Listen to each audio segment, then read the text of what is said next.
நாடு தலை குனியாது என்ற தேர்தல் பரப்புரைக்கு தலைமை வகித்துக் கொண்டிருக்கும் வில்லிவாக்கம் கிழக்கு பகுதி கழக செயலாளர் அண்ணன் வே வாசு அவர்களே, இந்த சென்னை கிழக்கு மாவட்ட கழக செயலாளர் பல பணிகள் இருக்கும் காரணத்தினால் இந்த கூட்டத்துக்கு வர இயலவில்லைனாலும் முன்னிலை வகித்துக் கொண்டிருக்கும் மாண்புமிகு இந்து சமய அறநிலையத்துறை அமைச்சர் மற்றும் சென்னை பெருநகர வளர்ச்சி குழுமம் மாண்புமிகு பி.கே. சேகர் பாபு அவர்களே, எனக்கு முன் உரையாற்றி அமர்ந்திருக்கும் எனது இளவல் கழக பொறியாளர் அணி இணைச் செயலாளர், வில்லிவாக்க தொகுதியின் சட்டமன்ற உறுப்பினர் வெற்றி அழகன் அவர்களே, வில்லிவாக்கம் மேற்கு பகுதி செயலாளர் அண்ணன் ஜெயின் கூப்பி அவர்களே, தலைமை பொதுக்குழு உறுப்பினர் டி.வி. செம்மொழி அவர்களே, தலைமை பொதுக்குழு உறுப்பினர் சாவித்ரி வீரராகவன் அவர்களே, புரசை டி. சம்பத் அவர்களே, எல்.பி.எஃப்.ஆர். வரதன் அவர்களே, லதா வாசு அவர்களே, எம். சுரேஷ் அவர்களே, டி. தாமோதரன் அவர்களே, அமுல் அவர்களே, அறிவுடைய நம்பி அவர்களே, விக்னேஷ் ஸ்ரீனிவாசன் அவர்களே, மனோகரன் அவர்களே, பாஸ்கர் அவர்களே, தேவராசன் அவர்களே, காஞ்சி துரை அவர்களே, கழக பேச்சாளர் தலைமை கழக பேச்சாளர் இந்திரஜித் அவர்களே, தலைமை கழக பேச்சாளர் காஞ்சி பாஸ்கர் அவர்களே, நன்றி உரை வழங்கிருக்கும் ஏ. வேதா அவர்களே, மற்றும் இங்கே கூடியிருக்கும் பெரியோர்களே, தாய்மார்களே, நமது கழக தளபதியோட மொழியில் சொல்லணும்னா கலைஞரின் உடன்பிறப்புகளே, அனைவருக்கும் எனது இனிய மாலை வணக்கத்தை தெரிவித்துக் கொள்கிறேன். பகுத்தறிவன் பகலவன் பெரியாரோட கொள்கையையும் அறிஞர் அண்ணாவோட உயிருக்கு உயிர் கொடுத்து கொண்டு அதே மாதிரி கலைஞரின் 50 முழக்கங்களை கொள்கையின் பேரொழியாக வைத்து கொண்டு தமிழ்நாட்டு மக்களோட சுவாச காற்ற மனதில் ஏந்தி திராவிட மாடல் ஆட்சி நடத்தி கொண்டிருக்கும் நமது கழக தளபதியாருடைய சிறப்பான ஒரு செயல்பாடு தான் இன்றைக்கு தமிழ்நாடு தலைகுனியாதுங்கிற இந்த தேர்தல் பரப்புரை. இந்த தேர்தல் பரப்புரைக்கு 234 தொகுதிகளுக்கும் 20 பேரை அவர் தேர்ந்தெடுத்து 234 தொகுதியில் எல்லாரும் நீங்கள் தொகுதிகளை பிரித்து கொடுத்து நீங்கள் போய் அங்கங்கே தொகுதியோட நிறைகளையும் குறைகளையும் சென்று கேட்டு வாருங்கள் என்று எங்களையெல்லாம் நியமிச்சிருக்கிறாரு.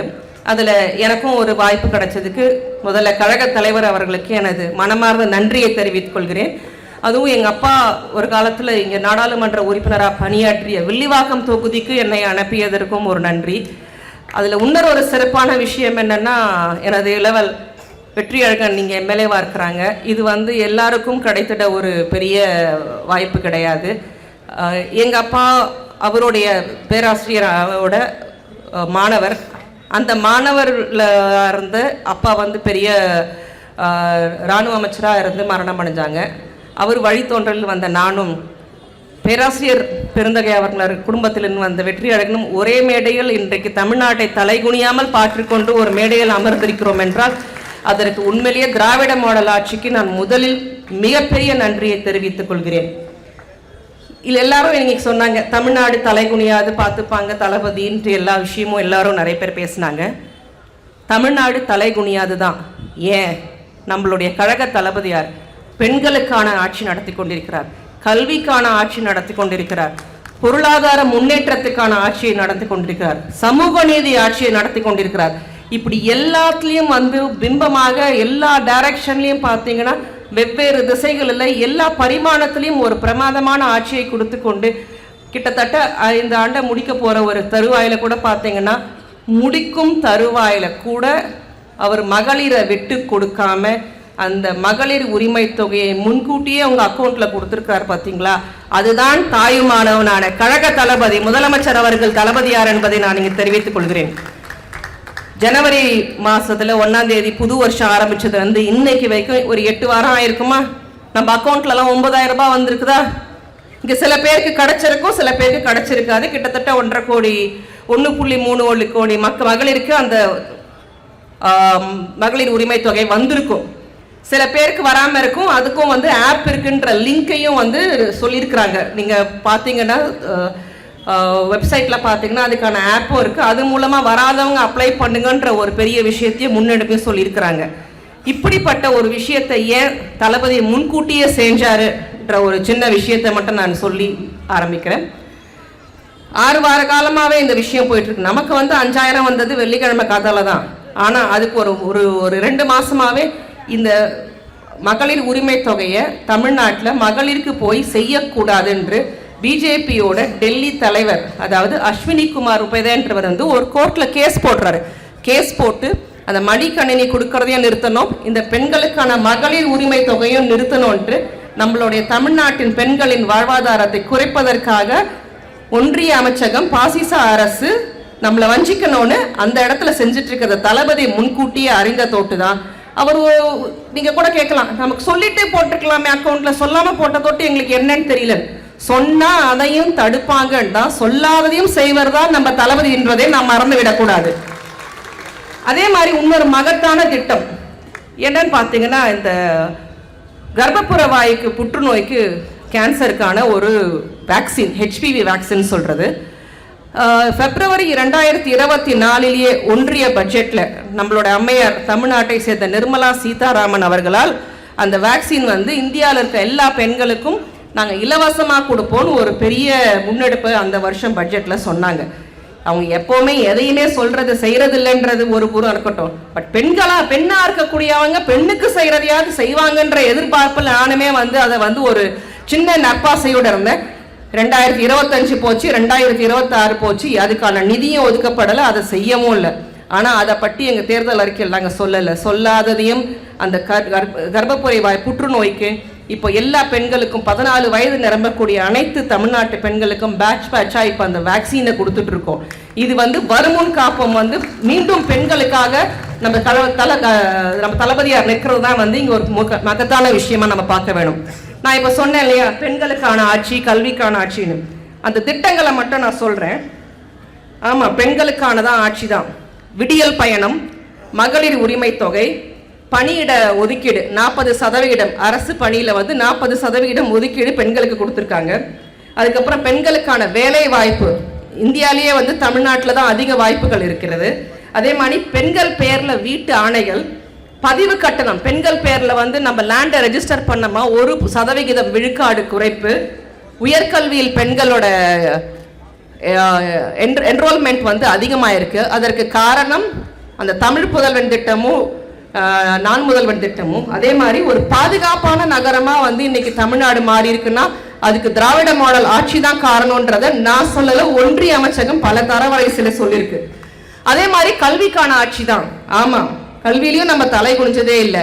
நீ ஃபண்டே கொடுக்கல, நாங்கள் இருமொழி கொள்கையை தானே நாங்கள் கொண்டு வச்சிருப்போம், மும்மொழி கொள்கையை நாங்கள் எதிர்த்தே தீருவோம், இந்தியை நாங்கள் ஒருபொழுதும் திணிக்கிறதுக்கு விடமாட்டோம். இன்றைக்கும் மார்த்தட்டி கொண்டு கலைஞரன் 50 ஒழுக்கங்களில் ஒன்றான இந்தி திணிப்பை இன்றும் மார்த்தட்டி கொண்டு மாறை உயர்த்தி கொண்டு நம்ம தளபதி வந்து தடுத்துட்டு இருக்காரு இல்லையா, அந்த இந்தி திணிப்பை தான் நம்ம இன்னைக்கும் நியூ எஜுகேஷன் பாலிசி ஒத்துக்கல.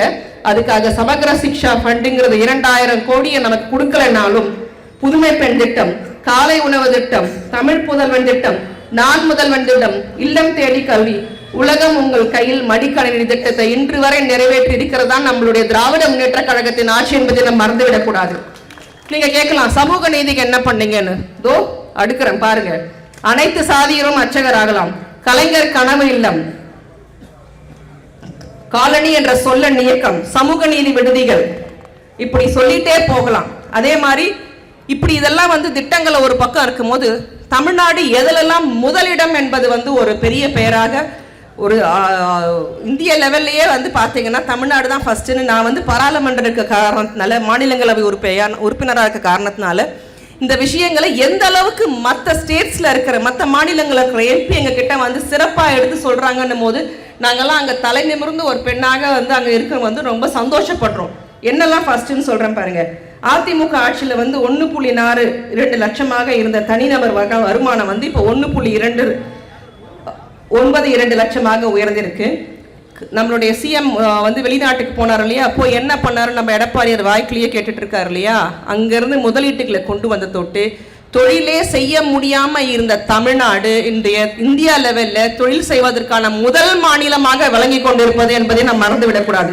அதே மாதிரி வேலை வாய்ப்பில் தமிழ்நாடு முதலிடம், ஏற்றுமதி தயாரிப்பில் தமிழ்நாடு முதலிடம், மின்னணு சாதனங்கள் ஏற்றுமதியில தமிழ்நாடு முதலிடம். தொல்பொருட்கள் மற்றும் ஜவுளி ஆகிய பொருட்கள் ஏற்றுமதியில தமிழ்நாடு முதல் மாநிலம்.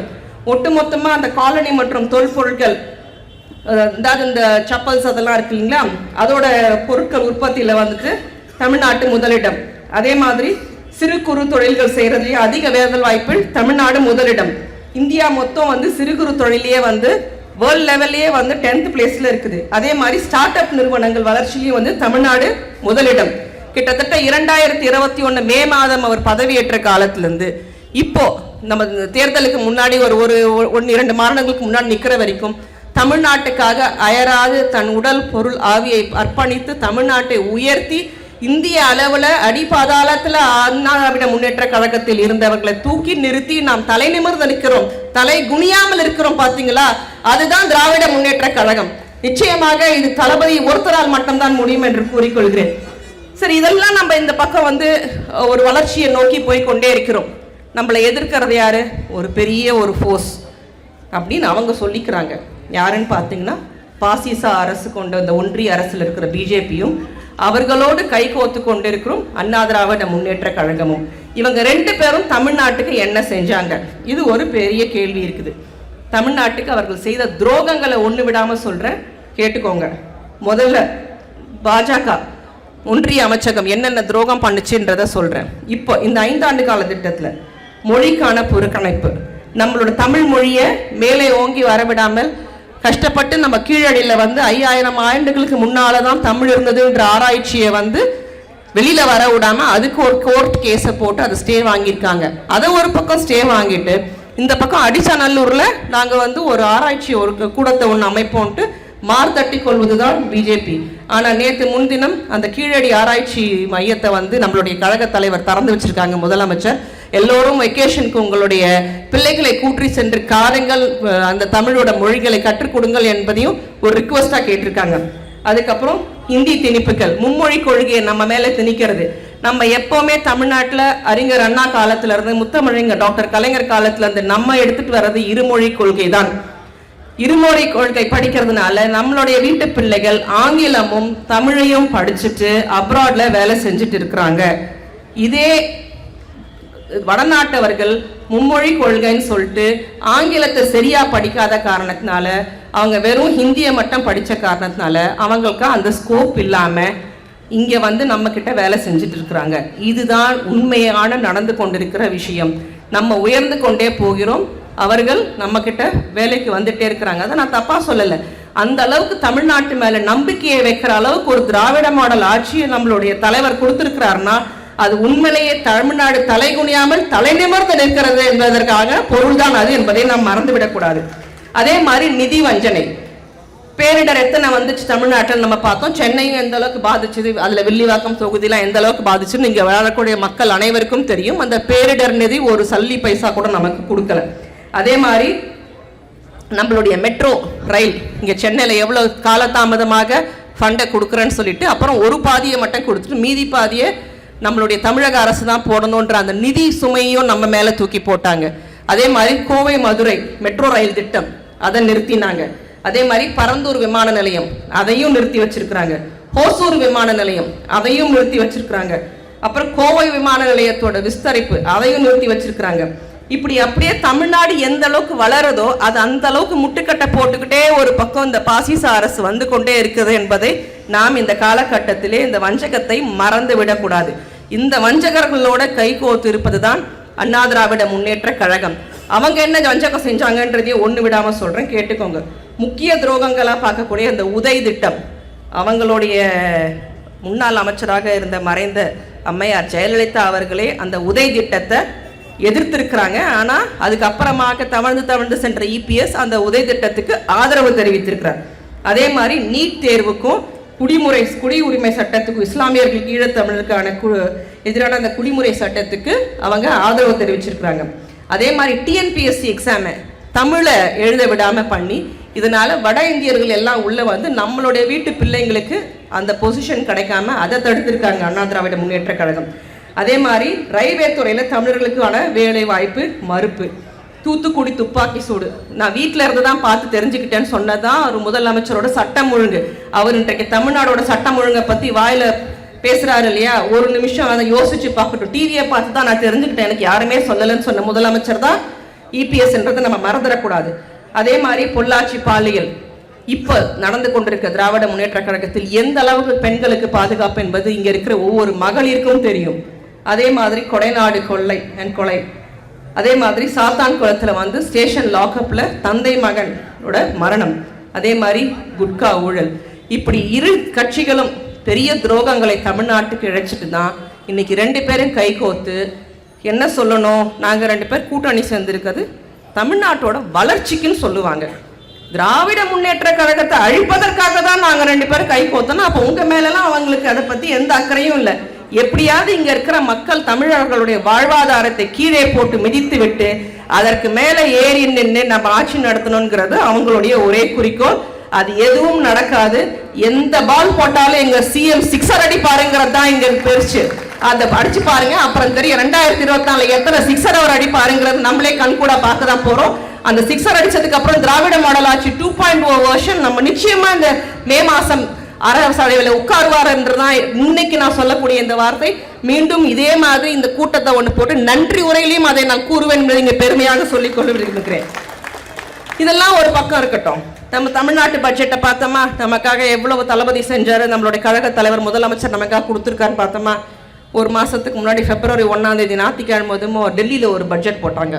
நம்ம நிர்மலா சீதாராமன் அம்மா 10 பைசா கிடையாது தமிழ்நாட்டுக்கு. சரி 10 பைசா யூஸ்வலாக எப்போவுமே 9 வருஷமா அந்த பட்ஜெட் போடுது. 9 வருஷமும் ஒரே கிளாஸ்ல ஃபெயில் ஆகிட்டு இருக்கிற ஒரே ஸ்டூடெண்ட் அந்த மாதிரி தான் 9 வருஷமா தப்பான பட்ஜெட்டை போட்டு நம்மளோட நிதியோட தமிழ்நாட்டோட இந்தியாவோட நிதியையே கீழே இறக்கி டாலருக்கும் பவுண்டுக்கும் நம்ம காசுக்கும் ரூபாய்க்கும் உள்ள டிஃபரன்ஸையே ஏகமாக ஏற்றி நம்ம வந்து வாழ்வாதாரத்தையே குறைச்சி வச்சிருக்கு. அதே அமித்ஷா தான் 15 லட்சம் ஒவ்வொரு அக்கௌண்ட்லையும் போடுவேன் 2014 சொன்னார்.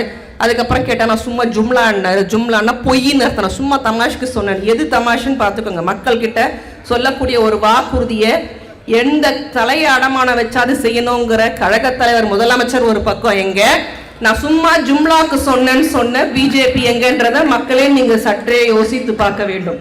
இந்த ஒன்றிய அமைச்சகம் பட்ஜெட்ல இந்த வாட்டி திருக்குறள் கூட கிடையாதுங்க. பாவம் அவர் என்ன பண்ணாருன்னு அழகான திருக்குறளை எழுதி நமக்கு தமிழ்ல கொடுத்துட்டு போன யூஷுவலா சொல்லக்கூடிய அந்த திருக்குறள் கூட கிடையாது. ஆக நமக்கு ஒன்றிய அமைச்சகத்துல வந்து நம்ம மொழிக்கான பற்றும் கிடையாது, நீதிக்கான பற்றும் கிடையாது. ஸோ மொத்தமா நமக்கு கொடுத்தது அவங்க சைஃபர். அதே சைஃபரை 2022 நிச்சயமா திருப்பி அந்த கூட்டணிக்கு பிஜேபி அதிமுக கூட்டணிக்கு அந்த பெரிய சைஃபரை நம்ம திருப்பி கொடுக்கணுங்கிறத மறந்து விடக்கூடாது என்பதை ஞாபகம் வைத்துக் கொள்ளுங்க. எப்படி நம்ம தலையில வந்துட்டு அவங்க வந்து ஈரத்துணியை போட்டாங்களோ நம்ம வயிற்றுல, அவங்க தலையில முக்காடை போட்டு விரட்டி அடிக்க வேண்டும் என்பதை மறந்து விடாதீர்கள். நீங்க கூட கேட்கலாம், ஏன் இவ்வளோலாம் வந்து இன்னொருத்தர் இருக்கிறாரே அவரை பத்தி நீங்க எதுவுமே பேசலன்ட்டு. வரேன், அவர் வேற பாவம் குறுக்க நடுக்க இங்கேயும் அங்கேயும் போயிட்டு இருக்கிறாரு, என்ன பண்றதுன்னே தெரியாம. நம்ம வீட்டிலலாம் ஒரு கல்யாணம்னா ஒருத்தர் வந்து கூப்பிட்டாதான் போவோம். வீட்டில் ஒருத்தர் யாராவது இறந்துட்டாங்கன்னா நமக்கு சொல்லணும்னு எதிர்பார்க்க மாட்டோம். யாராவது ஒரு 3வது மனுஷன் நமக்கு ஃபோன் பண்ணி சொல்லுவாங்க, அவங்க போயிட்டாங்களா, அவங்க இறந்துட்டாங்களான்னு. அச்சிச்சோன்ட்டு நம்ம அதை அவங்க கூட சண்டை போடுறவங்களா இப்போ வீட்டில் இருந்தால் கூட ஒரு 8 போய் துக்கம் விசாரிச்சுட்டு வருவோம். ஏன் தெரியுமா, மறுபடியும் நம்ம அந்த முகத்தை பார்க்க முடியாதுங்கிற அந்த ஒரு மரியாதை அந்த உடலுக்கு கொடுக்கணுங்கிற ஒரு தமிழர் பண்பாடு. யாரையாவது வீட்டுக்கு கூப்பிட்டு விசாரிச்சு பார்த்துருக்கீங்களா? எனக்கு தெரிஞ்ச அம்மையார் ஜெயலலிதா கூட வீட்லயே தான் இருப்பாங்க. அந்தம்மா கூட இப்படிலாம் பண்ணதில்லை, அந்தம்மா போய் தான் விசாரிக்கும். அதையும் தாண்டி ஒரு புனிதமானவர் போல இருக்கு. வீட்டை விட்டே வெளில வரமாட்டாரு, எக்ஸ்தலத்துல மட்டும் அவர் அரசியல் செய்வாரு, பவுன்சர்ஸை வச்சு சுத்திட்டு உட்கார்ந்துட்டு இருப்பாரு. அதாவது அவர் வீட்டுல இருந்தே பக்கத்து ஆஃபீஸ் போறதுக்கு கார்ல போன ஒரே தலைவர் அவர் மட்டும்தான் இருப்பாரு. அவர் இன்னைக்கு சொல்லிட்டு இருக்காரு, நாளைக்கு எல்லாம் காசை வாங்கிக்கோங்க எனக்கு ஓட்டு போடுங்கன்னு. இதென்ன அவரோட சினிமாக்கு விற்கிற பிளாக் டிக்கெட்னு நினச்சிக்கிட்டாரா? டிக்கெட்டை வாங்கிட்டு என்ன வேணா பண்ணலான்ட்டு அவர் இவ்வளோ பேசுகிறாருல, நான் தூய சக்தின்ட்டு. அவரோட பிளாக் டிக்கெட்டை எவ்வளோ அளவுக்கு விற்கிறாருன்ட்டு இங்கே இருக்க எல்லா மக்களுக்கும் தெரியும். 3000லேருந்து 5000 வரைக்கும் டிக்கெட் விற்றவர் தான் நாளைக்கு மக்களுக்காக நல்லது செய்ய போறாருன்ற சற்றே யோசித்து பார்க்க வேண்டும். இதெல்லாம் ஒரு பக்கம் இருக்கட்டும். இன்னொரு பக்கம் அவர் ஒரு சினிமா நடித்து அதுக்கப்புறம் ஒரு காரை ஒன்று வாங்கினார். அந்த காருக்கு இன்கம் டேக்ஸ் கட்டலை. இன்கம் டேக்ஸ் கட்டலைன்னா என்ன பண்ணுவாங்க, டிபார்ட்மெண்ட்லேருந்து நோட்டீஸ் அனுப்புவாங்க. ஐயோ தெரியாமல் ஆயிடுச்சுங்க, நம்ம போய் நம்மளும் ஏதாவது மறந்துருந்தோம்னா கூட கட்டலாம். இதுதான் உலக இயல்பு. இங்கே இல்லை, எல்லா நாட்டுக்கும் இதுதான். இன்கம் டேக்ஸுக்கு எதிர்த்து கேஸ் போட்ட ஒரே தலைவர் அவராக தான் இருப்பார், நான் கட்ட மாட்டேன்ட்டு. ஸோ இவராக நமக்கு ஒரு தூய ஆட்சியை கொடுப்பாருங்கிறத சற்றே நீங்கள்லாம் யோசிச்சு பார்க்க வேண்டும். இங்கே இப்பொழுது நடைபெற்று கொண்டிருக்கிற இந்த திராவிட மாடல் ஆட்சிக்கும் தமிழ்நாட்டின் செம்மையான ஆட்சிக்கும் டெல்லி துரோகத்துக்குமான வார் தான் இப்போ போயிட்டு இருக்கு. நீங்க தான் நல்லா சற்றே யோசித்து பார்க்க வேண்டும். தமிழ்நாட்டில் நல்லாட்சி திராவிட மாடல் 2.0 வேணுமா, மக்களுக்கான ஆட்சி வேணுமா, தன்மானம் உள்ள ஆட்சி வேணுமா, தலைகுனியாத ஆட்சி வேணுமா, இல்ல துரோகம் செய்த பாசிச அரசும் அண்ணா திராவிட முன்னேற்ற கழகமும் கட்சியே தெரியல என்னன்னு ஒருத்தர் கட்சி அதெல்லாம் வேணுமான்றதை சற்றே யோசித்து வருகின்ற சட்டமன்ற தேர்தல் 2022 தங்கள் பொன்னான வாக்குகளை உதயசூரியன் சின்னத்தில் போட்டு வெற்றி வாகை சூடுமாறு கேட்டுக்கொள்கிறேன். நன்றி, வணக்கம்.